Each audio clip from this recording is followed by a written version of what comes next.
လူဘဝဟာပတ်စံနဲ့အင်မတန်တူတယ်လို့ထင်ခုတကယ်မှတော့နေတိုင်းလဲနေရတယ်ဒီပတ်စံလေးကင်ပြီးတော့ကိုလိုချင်တာနဲ့ပတ်စံနဲ့မလဲဘူးလား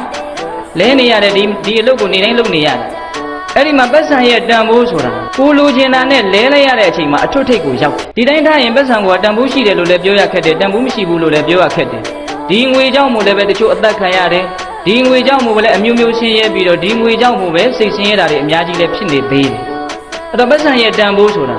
ကိုလိုချင်တာနဲ့ကောင်းတာလေးနဲ့လဲလိုက်ရတဲ့အချိန်မှာပတ်စံရဲ့တန်ဖိုးသည်အထွတ်ထိပ်ကိုရောက်သွားတယ်တချို့ဒီပတ်စံနဲ့ပဲမူရစေဝါတို့အရက်သေးသားတို့သုံးဆွဲလိုက်မယ်ဆိုရင်ဒီပတ်စံကိုကောင်းတဲ့ပတ်စံလို့ပြောနိုင်မလားမပြောနိုင်သိပြီးတော့ဘုဒ္ဓနာကိုဝဲပြီးတော့သုံးဆောင်မယ်ဆိုရင်ကောင်းတဲ့ပတ်စံလို့ဒါပြောလို့ရအဲ့တော့လူဘဝဆိုတာအဲ့ဒီငွေကြီးနဲ့အင်မတန်တူတယ်လို့ထင်ဒကာဓမ္မတို့ဦးဇင်းတို့တွေဘာကိုရွေးပြီးတော့ယူမလဲငွေမရှိရင်တော့ကြိုက်တာကိုရွေးယူခွင့်ရှိသလားမရှိဘူးဒီတော့ငွေဆိုတာတကယ်တမ်းကတော့လုတ်ပိုင်ခွင့်ဟုတ်လားတကယ်ကြီးမိုင်များကိုဘာကိုရကျင်တယ်လဲဆိုတာကိုလဲထက်ခွင့်ငွေမှရှိတယ်အဲ့လိုပဲလူဘဝဆိုတာလဲကိုဘာကိုရကျင်တယ်လဲဆိုတာကိုလဲထက်ခွင့်ရှိလူဘဝဟာပတ်စံနဲ့အင်မတန်တူတယ်လို့ထင်